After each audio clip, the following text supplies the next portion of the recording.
وَإِذَا أَنْعَمْنَا عَلَى الْإِنسَانِ أَعْرَضَ وَنَأَى بِجَانِبِهِ وَإِذَا مَسَّهُ الشَّرُّ كَانَ يَئُوسًا قُلْ كُلٌّ يَعْمَلُ عَلَى شَاكِلَتِهِ فَرَبُّكُمْ أَعْلَمُ بِمَنْ هُوَ أَهْدَى سَبِيلًا وَيَسْأَلُونَكَ عَنِ الرُّوحِ قُلِ الرُّوحُ مِنْ أَمْرِ رَبِّي وَمَا أُوتِيتُم مِّنَ الْعِلْمِ إِلَّا قَلِيلًا رَبِّ اشْرَحْ لِي صَدْرِي وَيَسِّرْ لِي أَمْرِي واحلل عقدة من لساني يفقه قولي فالحمد لله والصلاة والسلام على رسول الله وعلى آله وصحبه أجمعين. Assalamu alaikum wa rahmatullahi wa barakatuh.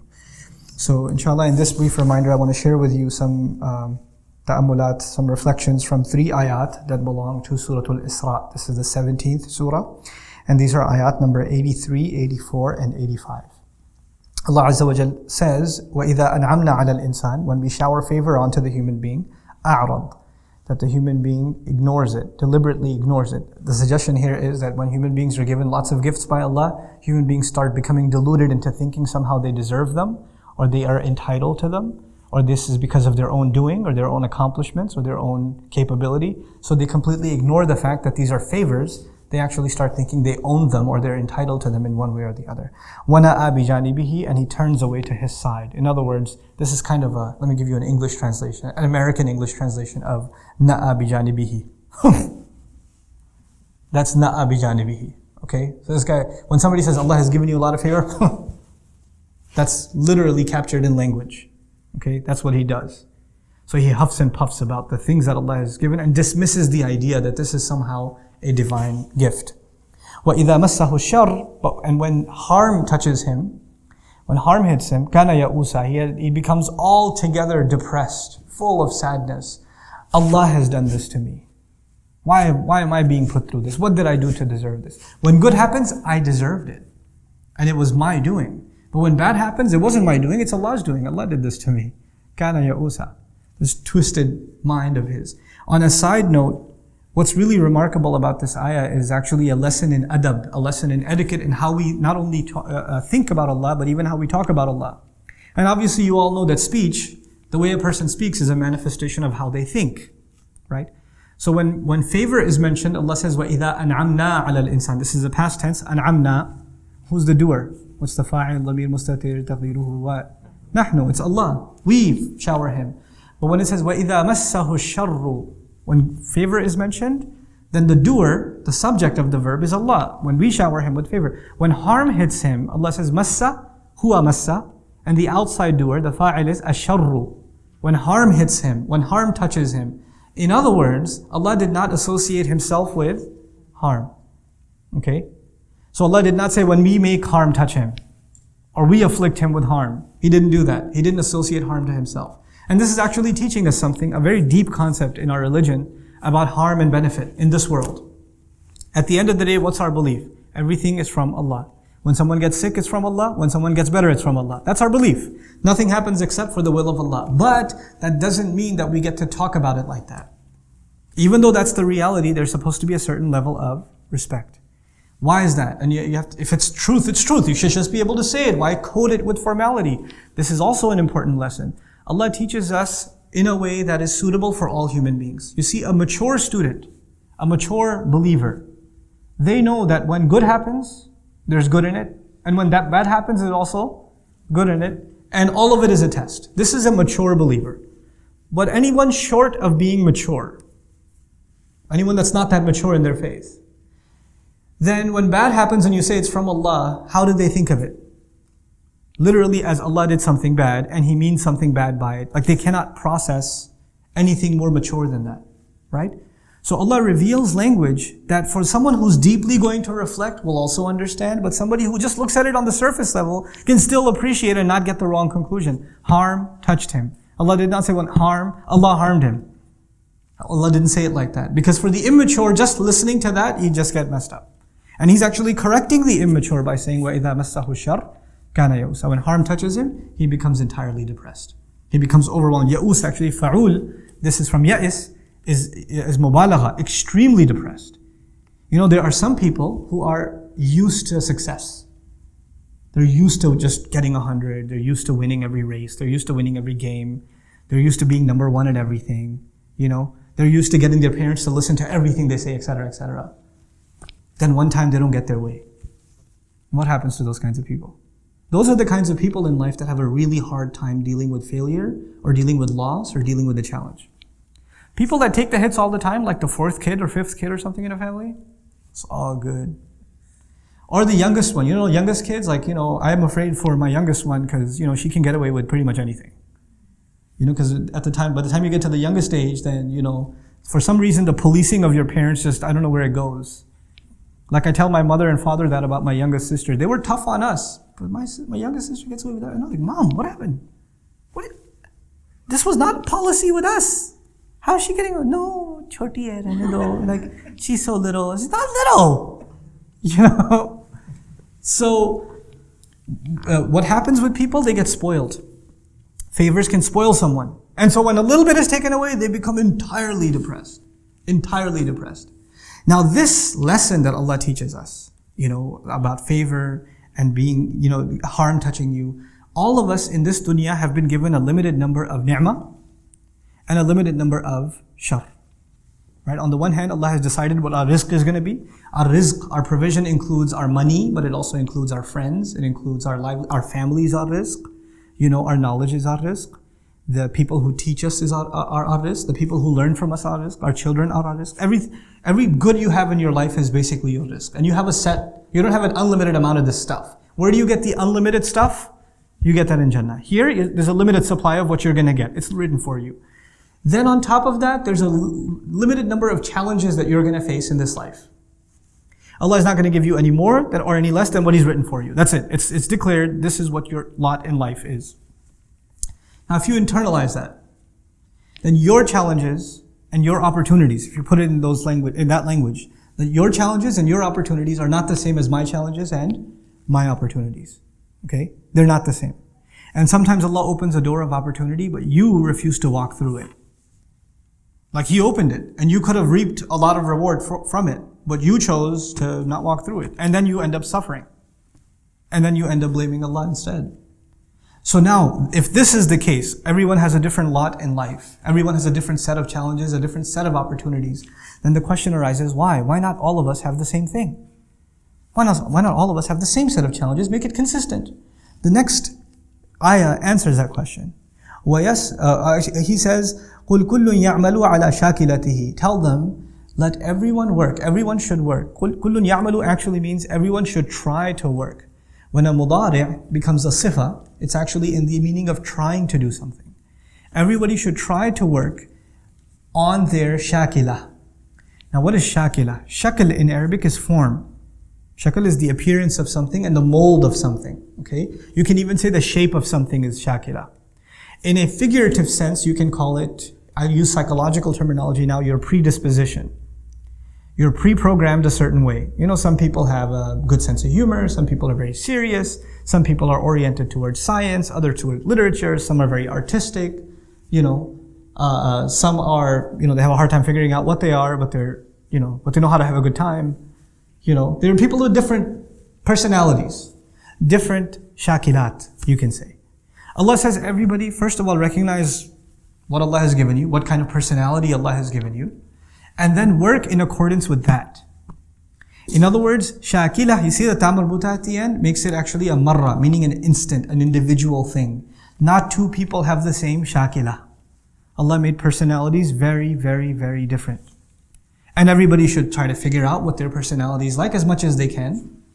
And then in accordance with that, figure out what is the most they can make of their opportunities. What are the most they can, and what are the challenges in their personality? What are some shortcomings they have? And how can they overcome them? This is actually a very powerful concept at the individual level, but it's so powerful that Allah in another place in the Quran even describes this at the level of nations. One of the names for nations in the Quran, وَجَعَلْنَاكُمْ شُعُوبًا وَقَبَائِلَ لِتَعَارَفُوا. Shu'uban comes from the word sha'ab or shu'bah in Old Arabic, which actually means a dent or a crack in a wall. An imperfection is a sha'b. It's an imperfection. As if to say every nation has some good qualities, but some quirks. And nations have to get to know each other, so they learn from each other's strengths. Because one nation's strength is another nation's weakness, and one nation's weakness is another nation's strength. In my culture, there are some things that are really bad. I should learn from another nation. Like if I'm a Desi, our dietary habits are really bad. So maybe I should learn from another nation that has much healthier eating practices, whose 70-year-olds go jogging, where our 40-year-olds are on a cane. So maybe there's something wrong with our culture that we can learn from another culture. That's at the level of nations even. But even at the level of an individual, if someone's able to recognize their weaknesses, then they're able to make connections, make friends, put themselves around people that cover for that weakness. That they recognize that weakness and they cover for that weakness. You see, if you surround yourself with people that have the same weaknesses as you, they have the same problem as you. Like if you have a terrible sense of humor, you have no restrictions on your sense of humor, and you become friends with other people who also have no breaks in their sense of humor, not very good things will come out of that relationship. Maybe someone in this relationship should have what? Some sense of, okay guys, that's enough. Let's cut it out. You see what I'm saying? Somebody has to be there. But if everybody's super serious, and you're serious and all your friends are super, that's a very depressing life. You need somebody to stir things up. قُلْ كُلٌّ يَعْمَلُ عَلَى شَاكِلَتِهِ. Now in terms of deen, in terms of what Allah wants you to do with your life, everybody should, instead of complaining, or you only get happy when good things happen, and you get super depressed when bad things happen, the reality of it is, each of you will have your share of good and bad in this world, and you need to make the most of it given your personality, given your shakila. فَرَبُّكُمْ أَعْلَمُ بِمَنْ هُوَ أَهْدَى سَبِيلًا. Then your master knows who is more guided in terms of a path. And he didn't say as-sabil either. He said sabilan. He made it actually, this is a tamyiz of it, in terms of a path, suggesting that each one of us will have a course, depending on our shakila. Now, which raises another question. Where did these different personalities come from? How come we have different personalities? In psychology studies, they study genetic twins. One's favorite color is blue and the other's favorite color is purple, and they're like, we can't figure this out. Genetically, they're the same. Because some said your personality is a product of your genes and your environment, right? Nature and nurture. But then they can't figure out these cases where the nature is the same, genetically they're the same, and they're brought up in what? Same household. So their nature is the same and their nurture is the same, but this guy likes bicycles and that guy likes boats. Or whatever, This one's into sports and that one's into chess. And they can't figure this out. Genetic twins, how can they do this? Allah Azza wa Jalla actually answers this question. And He says, there is something mysterious about you and what's going on inside you. The next ayah is, وَيَسْأَلُونَكَ عَنِ الرُّوحِ قُلِ الرُّوحُ مِنْ أَمْرِ رَبِّي. They ask you about the ruh, the essence of the human being. By the way, ruh, interesting word in Arabic, associated with rawh, like farawhun wa rayhan, joy, pleasure, contentment, satisfaction. There's something inside of us that is the source of our happiness, is the source of our contentment, and it's distinct to each and every one of us. We can only know very little about it. Allah says, they ask you about the ruh, tell them the ruh is from the command of my master, min amri rabbi. Shah Waliullah Dehelvi rahimahullah used to argue that there are two worlds of Allah's doings. There's the alamul khalq and alamul amr. Alamul khalq, the world of creation, and the world of command. And what he meant by that is that Allah created this universe, a physical universe, in which there are certain laws that govern it. It's dictated by time, for instance. When you plant a seed in the ground, it doesn't just pop up into a tree, right? There's a process by which it turns into a tree. A baby doesn't just turn into a man overnight or a woman overnight. There's a process, there's a time. And this is the world of khalq. Allah made things with tadarruj in the world of khalq. There's a process and progression in the world of khalq. But there's the alam of al-amr. There's the world of amr, where Allah commands something and it comes into full formation to perfection when? Instantaneously. Like the angels are from what? Alam al-amr. The ruh is from what? Alam al-amr. The Quran is from Alam al-amr. Right? So there's this unseen world where things happen. They're first of all not limited by time like we think of time. They're not limited by distance like we think of distance. They're not limited by process like we think of process. It's its own entity, the world of al-amr, the amr of Allah. Which is why, when amr is mentioned, إِنَّمَا أَمْرُهُ إِذَا أَرَادَ شَيْئًا أَنْ يَقُولَ لَهُ كُنْ فَيَكُنْ. When He says amr, He gives the amr that it should be, and it comes into existence immediately. It happens immediately. That's the world of Allah's amr. And these two worlds seem to be separate most of the time. In us as human beings, we actually have our physical growth is from alam al-khalq, And our spiritual entity belongs to Alam al-Amr. Prophets ﷺ are teaching people, but their teachings come from where? Alam al-Amr. And the miracles that they're given, which break Alam al-Khalq, because they belong to Alam al-Amr. Right? So the fire stops burning in Ibrahim ﷺ's case, that's from the Amr.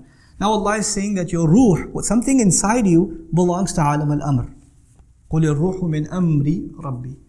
It's from the Amr of my Rabb. And how much do we know about angels? How much do we really know about, the world of Amr? Not much. We can have some idea that whatever Allah tells us, we can have. Otherwise, it's entirely unseen and unexperienced to us. So actually, what we're learning then is, there is something inside of us, inside of you and inside of me, that is the essence of my personality, and yet I know about it very little.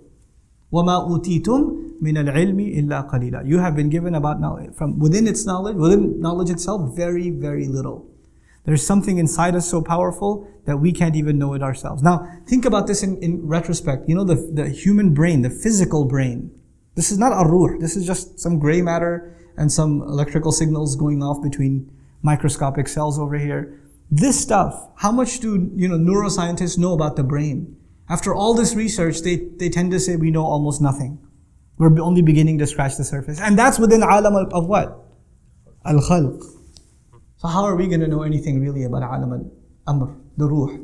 So what Allah is teaching us then is that we have to go on this expedition. When you work towards your predisposition, you will discover more about yourself. You will not discover who you are until you put yourself to work. And this is the lesson I want to leave you with. Young people nowadays, especially young people nowadays, say, I don't know what I should do. Start telling me what I should do. What should I major in? What kind of job should I do? And they don't do anything. And they get 30 bits of advice from someone. Then they go to someone else and get another 40 bits of advice. Then they go to someone else and get another 50 bits of advice. And they have all this advice from all these people, and they say, well, I asked 100 people and I got 100 different kinds of advice. Yes, that's because you asked 100 people and you got 100 different kinds of advice, because human beings are individuals. They're going to give you individual advice. Until you put yourself to work, you're not going to discover who you are. You're not going to know your strengths, and you're not going to know your weaknesses. Stop being afraid of work. Stop being afraid of jumping in, trying something, failing. Failure is good for you. It exposes the holes in the wall. It exposes what you need to work on. It also exposes the few things that you are good at, and maybe you should refine them even more. But that does not happen until you grind it out. Until you throw yourself in the middle, in the mix. I'd like you to think of the fact that, our ruh is from alam al-Amr. But this life that Allah gave us here, in which we can put ourselves to work and discover ourselves, is not an unlimited life, is it? So, between coming of age and sleep, and then old age where you pretty much become senile, we don't have a lot of years to figure ourselves out, to put ourselves to work. So don't be afraid to try things. Allah has given us this incredible adventure in the world. Don't be scared to try stuff. Try. The fact that you've taken the adventure to try to learn Arabic is cool, but this is just the beginning. Try things in business. Try things in your education. Try things try a different kind of job. Try things. And if you live your life just afraid, I'm not sure if it's going to work or not. I'm not sure if I'm going to succeed at that or not. Those are the kinds of people that will only sit on the sidelines and not do anything in life. You have to stop being afraid of failure. You have to work on your shakila. You have to let go of that inhibition. And once you let go of it, amazing things will happen in your life. When you stop being depressed about failures. My favorite student, I've taught, Dream's been around for now 5, you guys are year number 5. It's crazy. You guys are year number 5. One of my favorite students of all time, I'm not going to name him. You know what his problem was? Allah created him not to learn Arabic. That's what I say about him. He's my favorite student. I love him to death. This guy, no matter how hard, and he studied harder than anyone else I know. Day in, day out, he's sitting in class, breaks, everybody else is playing ping pong or slapping each other. He's studying. People are taking lunch breaks. He's studying. He's buried in the notes. He's buried in review. He's always asking questions, studying. He's got piles and piles of notebooks that are filled up with his notes, and get another one and another one and another one. His hand's starting to hurt. No, I'm not going to use a laptop because that's for lazy people. I'm going to study. And he's one of my close friends. He and I used to hang out a lot before. I was like, hey, why don't you come learn some Arabic? He goes, yeah, I'll do it. And he jumps in. And then now during the year, I call him, hey, you want to go hang out, get some pizza or something? No, bro, I got to study. I'm his teacher during the day. And at night, I'm telling him, hey, you want to go hang out? No, bro, I got to study. Thanks a lot. Click. And he, on so many exams, failed miserably. But I don't feel bad for him at all. That is effort worth doing. And there are people who did not apply themselves and got easy hundreds. And first of all, I don't even think it was worth their time, the education they received. And I don't respect what they did. I respect what he did. I'm going to try something and I'm going to give it my best. I'm not going to run at the first sign of failure. I'm not just going to walk away and just do something else.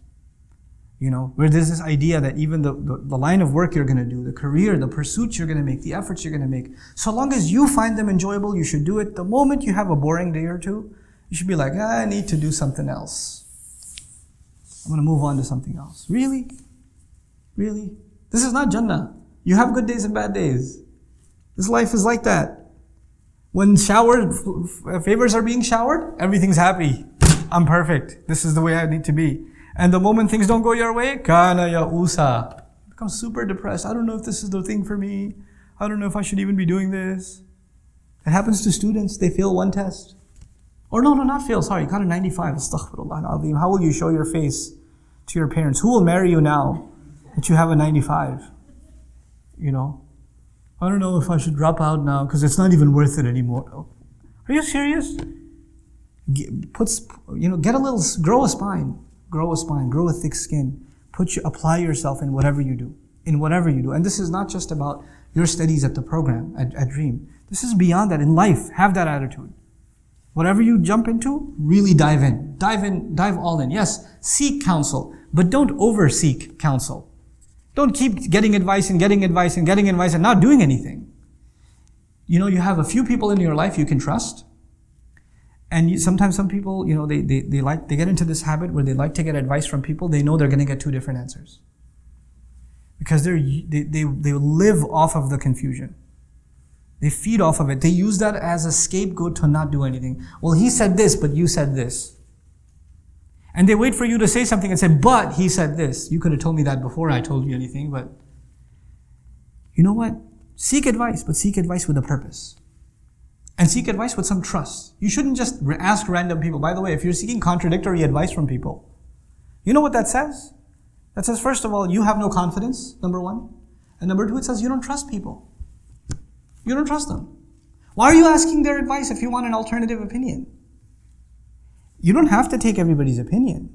You don't have to take my opinion, or Sheikh Omar Sulaiman's opinion, or Sheikh Abdul Nasir's opinion, or anybody's opinion for that matter. You consider their opinion and you make your own judgment. But once you make your own judgment, فَإِذَا عَزَمْتَ, when you make a decision, فَتَوَكَّلْ عَلَى اللَّهِ, trust Allah and move on with life. Trust Allah. This is how you get to discover yourself. And that's actually a very important lesson in life that Muslims, all of you, have to internalize, and inshallah ta'ala, great things will come for you in life and for the benefit of others in your life if you internalize this. Barakallahu li wa lakum fil Qur'an al-Hakim wa nafa'ani wa iyyakum bil ayat wa dhikr al-Hakim. Wassalamu alaikum wa rahmatullahi wa barakatuh.